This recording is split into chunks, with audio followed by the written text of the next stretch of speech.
ఆదికాండము 5వ అధ్యాయము. ఆదాము వంశావళి గ్రంథము ఇదే. దేవుడు ఆదామును సృజించిన దినమున దేవుని పోలికగా అతని చేసెను. మగవానిగాను ఆడుదానిగాను వారిని సృజించి, వారు సృజించబడిన దినమున వారిని ఆశీర్వదించి వారికి నరులని పేరు పెట్టెను. ఆదాము 130 ఏండ్లు బ్రతికి తన పోలికగా తన స్వరూపమున కుమారుని కని అతనికి షేతు అను పేరు పెట్టెను. షేతును కనిన తరువాత ఆదాము బ్రతికిన దినములు 800 ఏండ్లు. అతడు కుమారులను కుమార్తెలను కనెను. ఆదాము బ్రతికిన దినములన్నయు 930 ఏండ్లు. అప్పుడతడు మృతి పొందెను. షేతు 105 ఏండ్లు బ్రతికి ఎనోషును కనెను. ఎనోషును కనిన తరువాత షేతు 807 ఏండ్లు బ్రతికి కుమారులను కుమార్తెలను కనెను. షేతు బ్రతికిన దినములన్నయు 912 ఏండ్లు. అప్పుడతడు మృతి పొందెను. ఎనోషు 90 సంవత్సరములు బ్రతికి కేయినానును కనెను. కేయినానును కనిన తరువాత ఎనోషు 815 ఏండ్లు బ్రతికి కుమారులను కుమార్తెలను కనెను. ఎనోషు దినములన్నయు 905 ఏండ్లు. అప్పుడతడు మృతి పొందెను. కేయినాను 70 ఏండ్లు బ్రతికి మహలలేలును కనెను. మహలలేలును కనిన తరువాత కేయినాను 840 ఏండ్లు బ్రతికి కుమారులను కుమార్తెలను కనెను. కేయినాను దినములన్నయు 910 ఏండ్లు. అప్పుడతడు మృతి పొందెను. మహలలేలు 65 ఏండ్లు బ్రతికి ఎరేదును కనెను. ఎరేదును కనిన తరువాత మహలలేలు 830 ఏండ్లు బ్రతికి కుమారులను కుమార్తెలను కనెను. మహలలేలు దినములన్నయు 895 ఏండ్లు. అప్పుడతడు మృతి పొందెను. ఎరేదు 162 ఏండ్లు బ్రతికి హనోకును కనెను. హనోకును కనిన తరువాత ఎరెదు 800 ఏండ్లు బ్రతికి కుమారులను కుమార్తెలను కనెను. ఎరెదు దినములన్నయు 962 ఏండ్లు. అప్పుడతడు మృతి పొందెను. హనోకు 65 ఏండ్లు బ్రతికి మెతూషెలను కనెను. హనోకు మెతూషెలను కనిన తరువాత 300 ఏండ్లు దేవునితో నడుచుచు కుమారులను కుమార్తెలను కనెను. హనోకు దినములన్నయు 365 ఏండ్లు. హనోకు దేవునితో నడిచిన తరువాత దేవుడు అతని తీసుకొని పోయెను గనుక అతడు లేకపోయెను. మెతూషెల 187 ఏండ్లు బ్రతికి లెమెకును కనెను. మెతూషెల లెమెకును కనిన తరువాత 782 ఏండ్లు బ్రతికి కుమారులను కుమార్తెలను కనెను. మెతూషెల దినములన్నయు 969 ఏండ్లు. అప్పుడతడు మృతి పొందెను. లెమెకు 182 ఏండ్లు బ్రతికి ఒక కుమారుని కని భూమిని యెహోవా శపించినందువలన కలిగిన మన చేతుల కష్టము విషయములోను మన పని విషయములోను ఇతడు మనకు నెమ్మది కలుగజేయుననుకొని అతనికి నోవహు అని పేరు పెట్టెను. లెమెకు నోవహును కనిన తరువాత 195 ఏండ్లు బ్రతికి కుమారులను కుమార్తెలను కనెను. లెమెకు దినములన్నయు 777 ఏండ్లు. అప్పుడతడు మృతి పొందెను. నోవహు 500 ఏండ్లు గలవాడై షేమును హామును యాపెతును కనెను.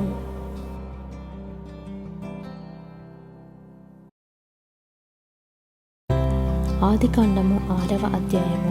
నరులు భూమి మీద విస్తరింపనారంభించిన తరువాత కుమార్తెలు వారికి పుట్టినప్పుడు దేవుని కుమారులు నరుల కుమార్తెలు చక్కని వారని చూచి వారందరిలో తమకు మనసు వచ్చిన స్త్రీలను వివాహము చేసుకొనిరి. అప్పుడు యెహోవా, నా ఆత్మ నరులతో ఎల్లప్పుడూ వాదించదు. వారు తమ అక్రమ విషయములో నరమాత్రులై ఉన్నారు. అయినను వారి దినములు 120 ఏండ్లగునెను. ఆ దినములలో సెఫీలులను వారు భూమి మీద నుండిరి. తరువాతను ఉండిరి. దేవుని కుమారులు నరుల కుమార్తెలతో పోయినప్పుడు వారికి పిల్లలను కనిరి. పూర్వకాలమందు పేరు పొందిన శూరులు వీరే. నరుల చెడుతనము భూమి మీద గొప్పదనియు వారి హృదయం యొక్క తలంపులలోని ఊహ అంతయు ఎల్లప్పుడూ కేవలము చెడ్డదనియు యెహోవా చూచి తాను భూమి మీద నరులను చేసినందుకు యెహోవా సంతాపము నొంది తన హృదయములో నొచ్చుకొనెను. అప్పుడు యెహోవా, నేను సృజించిన నరులను నరులతో కూడా జంతువులను పురుగులను ఆకాశ పక్షాదులను భూమి మీద నుండకుండా తుడిచివేయుదును. ఏలయనగా నేను వారిని సృష్టించినందుకు సంతాపము నొందియున్నానెను. అయితే నోవహు యెహోవా దృష్టి అందు కృప పొందిన వాడాయెను. నోవహు వంశావళి ఇదే. నోవహు నీతిపరుడును తన తరములో నిందారహితుడునై ఉండెను. నోవహు దేవునితో కూడా నడిచినవాడు. షేము, హాము, యాపెతను 3 కుమారులను నోవహు కనెను. భూలోకము దేవుని సన్నిధిని చెడిపోయి ఉండెను. భూలోకము బలాత్కారముతో నిండి ఉండెను. దేవుడు భూలోకమును చూచినప్పుడు అది చెడిపోయి ఉండెను. భూమి మీద సమస్త శరీరులు తమ మార్గమును చెరిపివేసుకుని ఉండిరి. దేవుడు నోవహుతో, సమస్త శరీరుల మూలముగా భూమి బలాత్కారముతో నిండియున్నది గనుక నా సన్నిధిని వారి అంతము వచ్చియున్నది. ఇదిగో వారిని భూమితో కూడా నాశనము చేయుదును. చితిసారకపు మ్రానుతో నీ కొరకు ఓడను చేసుకొనుము. అరలు పెట్టి ఆ ఓడను చేసి లోపటను వెలుపటను దానికి కీలు పూయవలెను. నీవు దాన్ని చేయవలసిన విధమిది. ఆ ఓడ 300 మూరల పొడుగును, 50 మూరల వెడల్పును, 30 మూరల ఎత్తును గలదై ఉండవలెను. ఆ ఓడకు కిటికీ చేసి పైనుండి మూరెడు క్రిందికి దాన్ని ముగించవలెను. ఓడ తలుపు దాని ప్రక్కన ఉంచవలెను. క్రింది అంతస్తు 2వ అంతస్తు 3వ అంతస్తు గలదిగా దాన్ని చేయవలెను. ఇదిగో నేనే జీవవాయువు గల సమస్త శరీరులను ఆకాశము క్రింద నుండకుండా నాశము చేయుటకు భూమి మీదికి జల ప్రవాహము రప్పించుచున్నాను. లోకమందున్న సమస్తమును చనిపోవును. అయితే నీతో నా నిబంధన స్థిరపరచుదును. నీవును నీతో కూడా నీ కుమారులను, నీ భార్యయు, నీ కోడండ్రును ఆ ఓడలో ప్రవేశింపవలెను. మరియు నీతో కూడా వాటిని బ్రతికించి ఉంచుకొనుటకు సమస్త జీవులలో అనగా సమస్త శరీరుల యొక్క ప్రతి జాతిలోనివి 2 చొప్పున నీవు ఓడలోనికి తేవలెను. వాటిలో మగదియు ఆడుదియు నుండవలెను. నీవు వాటిని బ్రతికించి ఉంచుకొనుటకై వాటి జాతుల ప్రకారము పక్షులలోను, వాటి జాతుల ప్రకారము జంతువులలోను, వాటి జాతుల ప్రకారము నేలను ప్రాకు వాటన్నిటిలోనూ ప్రతి జాతిలో 2 చొప్పున నీ వద్దకు అవి వచ్చును. మరియు తినుటకు నానా విధములైన ఆహార పదార్థములను కూర్చుకొని నీ దగ్గర ఉంచుకొనుము. అవి నీకును వాటికిని ఆహారమగునని చెప్పెను. నోవహు అట్లు చేసెను. దేవుడు అతనికి ఆజ్ఞాపించిన ప్రకారము యావత్తు చేసెను.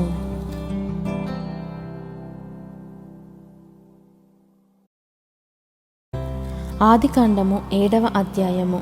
యెహోవా, ఈ తరము వారిలో నీవే నా ఎదుట నీతిమంతుడవై ఉండుట చూచితిని గనుక నీవును నీ ఇంటివారును ఓడలో ప్రవేశించుడి. పవిత్ర జంతువులలో ప్రతి జాతి పోతులు 7, పెంటులు 7, పవిత్రములు కాని జంతువులలో ప్రతి జాతి పోతును పెంటియు 2, ఆకాశ పక్షులలో ప్రతి జాతి మగవి 7, ఆడువి 7. నీవు భూమి అంతటి మీద సంతతిని జీవముతో కాపాడునట్లు నీ యొద్ద ఉంచుకొనుము. ఎందుకనగా ఇంకను 7 దినములకు నేను 40 పగలును 40 రాత్రులను భూమి మీద వర్షము కురిపించి నేను చేసిన సమస్త జీవరాశులను భూమి మీద ఉండకుండా తుడిచివేయుదునని నోవహుతో చెప్పెను. తనకు యెహోవా ఆజ్ఞాపించిన ప్రకారము నోవహు యావత్తు చేసెను. ఆ జలప్రవాహము భూమి మీదికి వచ్చినప్పుడు నోవహు 600 ఏండ్లవాడు. అప్పుడు నోవహును అతనితో కూడా అతని కుమారులను, అతని భార్యయు, అతని కోడండ్రును ఆ ప్రవాహ జలములను తప్పించుకొనుటకై ఆ ఓడలో ప్రవేశించిరి. దేవుడు నోవహునకు ఆజ్ఞాపించిన ప్రకారము పవిత్ర జంతువులలోను అపవిత్ర జంతువులలోను పక్షులలోను నేలను ప్రాకు వాటన్నిటిలోనూ మగది ఆడుది జతలుగా ఓడలోనున్న నోవహునొద్దకు చేరెను. 7 దినములైన తర్వాత ఆ ప్రవాహ జలములు భూమి మీదికి వచ్చెను. నోవహు వయస్సు యొక్క 600 సంవత్సరము 2వ నెల 17వ దినమున మహాగాధ జలముల ఊటలన్నయు ఆ దినమందే విడబడెను. ఆకాశపు తూములు విప్పబడెను. 40 పగళ్ళును 40 రాత్రులను ప్రచండ వర్షము భూమి మీద కురిసెను. ఆ దినమందే నోవహు కుమారులకు షేమును, హామును, యాపెతును, నోవహు భార్యయు వారితో కూడా అతని 3 కోడండ్రును ఆ ఓడలో ప్రవేశించిరి. వీరే కాదు, ఆయా జాతుల ప్రకారము ప్రతి మృగమును, ఆయా జాతుల ప్రకారము ప్రతి పశువును, ఆయా జాతుల ప్రకారము నేల మీద ప్రాకు ప్రతి పురుగును, ఆయా జాతుల ప్రకారము ప్రతి పక్షియు, నానా విధములైన రెక్కలు గల ప్రతి పిట్టయు ప్రవేశించెను. జీవాత్మ గల సమస్త శరీరులలో 2 ఓడలోనున్న నోవహునొద్ద ప్రవేశించెను. ప్రవేశించినవన్నీ దేవుడు అతనికి ఆజ్ఞాపించిన ప్రకారము సమస్త శరీరులలో మగదియు ఆడుదియు ప్రవేశించెను. అప్పుడు యెహోవా ఓడలో అతని మూసివేసెను. ఆ జలప్రవాహము 40 దినములు భూమి మీద నుండగా జలములు విస్తరించి ఓడను తేలచేసినందున అది భూమి మీద నుండి పైకి లేచెను. జలములు భూమి మీద ప్రచండముగా ప్రబలి మిక్కిలి విస్తరించినప్పుడు ఓడ నీళ్ల మీద నడిచెను. ఆ ప్రచండ జలములు భూమి మీద అత్యధికముగా ప్రబలినందున ఆకాశమంతటి క్రిందనున్న గొప్ప పర్వతములన్నీ మునిగిపోయెను. 15 మూరల ఎత్తున నీళ్లు ప్రచండముగా ప్రబలెను గనుక పర్వతములను మునిగిపోయెను.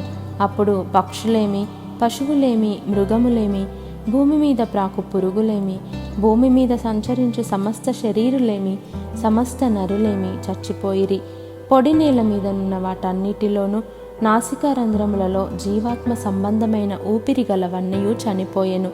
నరులతో కూడా పశువులను, పురుగులను, ఆకాశ పక్షులను, నేల మీదనున్న జీవరాశులన్నీ తుడిచివేయబడెను. అవి భూమి మీద నుండకుండా తుడిచివేయబడెను. నోవహును అతనితో కూడా ఆ ఓడలోనున్నవి మాత్రము మిగిలి ఉండెను. 150 దినముల వరకు నీళ్లు భూమి మీద ప్రచండముగా ప్రబలెను.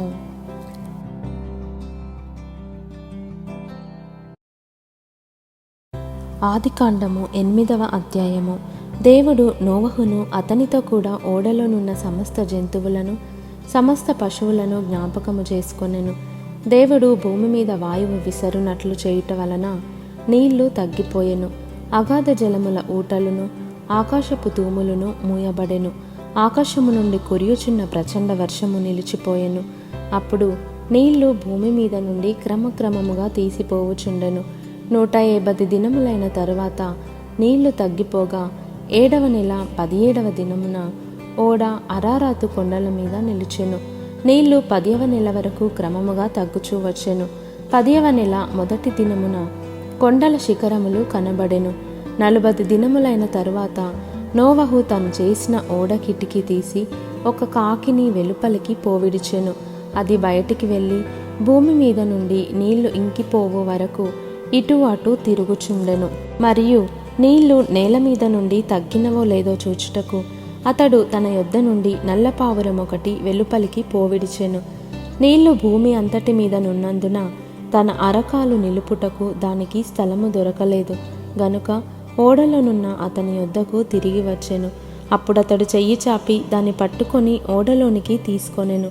అతడు మరి 7 దినములు తాలి మరలా ఆ నల్లపావురమును ఓడలో నుండి వెలుపలికి విడిచెను. సాయంకాలమున అది అతని యొద్దకు వచ్చినప్పుడు త్రుంచబడిన ఒలీవ చెట్టు ఆకు దాని నోట నుండెను గనుక నీళ్లు భూమి మీద నుండి తగ్గిపోయెనని నోవహునకు తెలిసెను.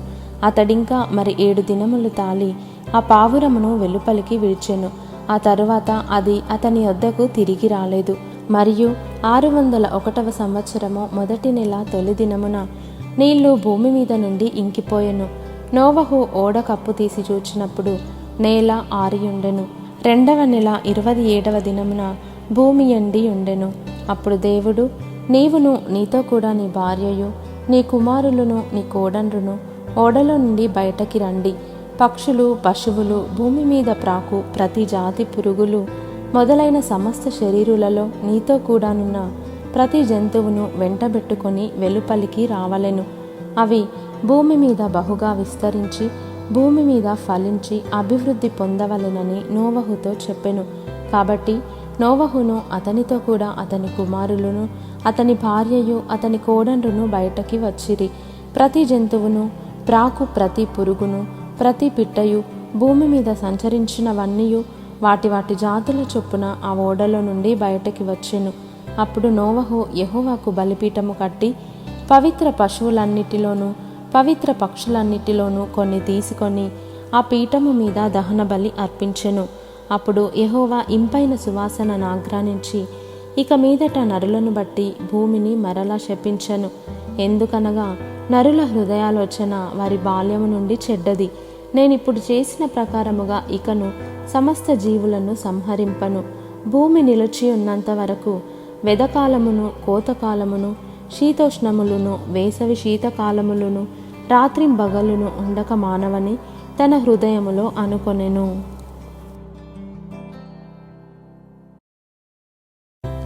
ఆదికాండము 9వ అధ్యాయము. మరియు దేవుడు నోవహును అతని కుమారులను ఆశీర్వదించి, మీరు ఫలించి అభివృద్ధి పొంది భూమిని నింపుడి. మీ భయమును మీ బెదురును అడవి జంతువులన్నిటికిని ఆకాశ పక్షులన్నిటికిని నేల మీద ప్రాకు ప్రతి పురుగుకును సముద్రపు చేపలన్నిటికిని కలుగును. అవి మీ చేతికి అప్పగింపబడి ఉన్నవి. ప్రాణము గల సమస్త చరములు మీకు ఆహారమగును. పచ్చని కూర మొక్కలనిచ్చినట్లు వాటిని మీకిచ్చి ఉన్నాను. అయినను మాంసమును దాని రక్తముతో మీరు తినకూడదు. రక్తమే దాని ప్రాణము. మరియు మీకు ప్రాణమైన మీ రక్తమును గూర్చి విచారణ చేయుదును. దాని గూర్చి ప్రతి జంతువును నరులను విచారణ చేయుదును. ప్రతి నరుని ప్రాణమును గూర్చి వాని సహోదరుని విచారణ చేయుదును. నరుని రక్తమును చిందించు వాని రక్తము నరుని వలననే చిందింపబడును. ఏలయనగా దేవుడు తన స్వరూపమందు నరుని చేసెను. మీరు ఫలించి అభివృద్ధి నొందుడి. మీరు భూమి మీద సమృద్ధిగా సంతానము కని విస్తరించుడని వారితో చెప్పెను. మరియు దేవుడు నోవహు అతని కుమారులతో, ఇదిగో నేను మీతోనూ మీ తదనంతరము మీ సంతానముతోనూ మీతో కూడానున్న ప్రతి జీవితోనూ పక్షులేమి పశువులేమి మీతో కూడా సమస్తమైన భూజంతువులేమి ఓడల నుండి బయటికి వచ్చిన సమస్త భూజంతువులతోనూ నా నిబంధన స్థిరపరచుచున్నాను. నేను మీతో నా నిబంధన స్థిరపరచుదును. సమస్త శరీరులు ప్రవాహ జలముల వలన ఇకను లయపరచబడరు. భూమిని నాశనము చేయుటకు ఇకను జలప్రవాహము కలుగదని పలికెను. మరియు దేవుడు నాకును మీకును మీతో కూడానున్న సమస్త జీవరాశులకును మధ్య నేను తరతరములకు ఏర్పరచుచున్న నిబంధనకు గురుతు ఇదే. మేఘములో నా ధనస్సును ఉంచితిని. అది నాకును భూమికిని మధ్య నిబంధనకు గుర్తుగా నుండును. భూమిపైకి నేను మేఘమును రప్పించినప్పుడు ఆ ధనుస్సు మేఘములో కనబడును. అప్పుడు నాకును మీకును సమస్త జీవరాశులకును మధ్యనున్న నా నిబంధనను జ్ఞాపకము చేసుకొందును. గనుక సమస్త శరీరులను నాశనము చేయుటకు అలాగూ ప్రవాహముగా నీళ్లు రావు. ఆ ధనుస్సు మేఘములో నుండును. నేను దాన్ని చూచి దేవునికిని భూమి మీదనున్న సమస్త శరీరులలో ప్రాణము గల ప్రతిదానికిని మధ్యనున్న నిత్య నిబంధనను జ్ఞాపకము చేసుకొందుననెను. మరియు దేవుడు నాకును భూమి మీదనున్న సమస్త శరీరులకును మధ్య నేను స్థిరపరిచిన నిబంధనకు గుర్తు ఇదే అని నోవహుతో చెప్పెను. ఓడల నుండి వచ్చిన నోవహు కుమారులు షేము, హాము, యాపెతనువారు. హాము కనానుకు తండ్రి. ఈ ముగ్గురు నోవహు కుమారులు. వీరి సంతానము భూమి అందంతటా వ్యాపించెను. నోవహు వ్యవసాయము చేయనారంభించి ద్రాక్ష తోట వేసెను. పిమ్మట ద్రాక్షారసము త్రాగి మత్తుడై తన గుడారములో వస్త్రహీనుడుగా నుండెను. అప్పుడు కనానుకు తండ్రి అయిన హాము తన తండ్రి వస్త్రహీనుడై ఉండుట చూచి బయటనున్న తన ఇద్దరు సహోదరులకు ఆ సంగతి తెలిపెను. అప్పుడు షేమును యాపెతును వస్త్రం ఒకటి తీసుకొని తమ ఇద్దరి భుజముల మీద వేసుకొని వెనుకకు నడిచి వెళ్ళి తమ తండ్రి దిశములను కప్పిరి. వారు ముఖములు వెనుక తట్టు ఉండుట వలన తమ తండ్రి దిశములను చూడలేదు. అప్పుడు నోవహు మత్తు నుండి మేలుకొని తన చిన్న కుమారుడు చేసిన దానిని తెలుసుకొని కనాను శపింపబడిన వాడై తన సహోదరులకు దాసాను దాసుడగును అనెను. మరియు అతడు షేము దేవుడైన యెహోవా స్తుతింపబడును గాక, కనాను అతనికి దాసుడగును. దేవుడు యాపెతును విశాలపరచును. అతడు షేము గుడారములలో నివసించును. అతనికి కనాను దాసుడగును అనెను. ఆ జలప్రవాహము గతించిన తరువాత నోవహు 380 ఏండ్లు బ్రతికెను. నోవహు బ్రతికిన దినములన్నీయు 980 ఏండ్లు. అప్పుడతడు మృతి పొందెను.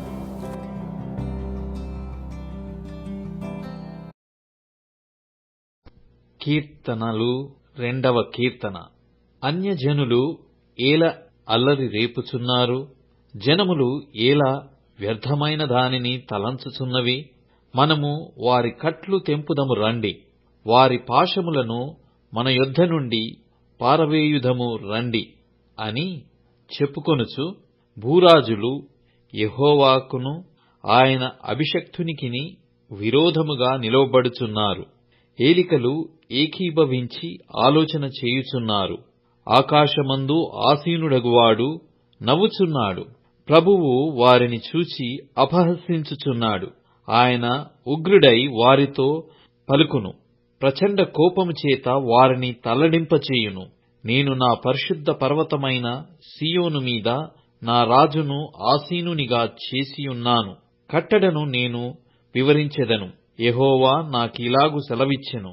నీవు నా కుమారుడవు, నేడు నిన్ను కనియున్నాను.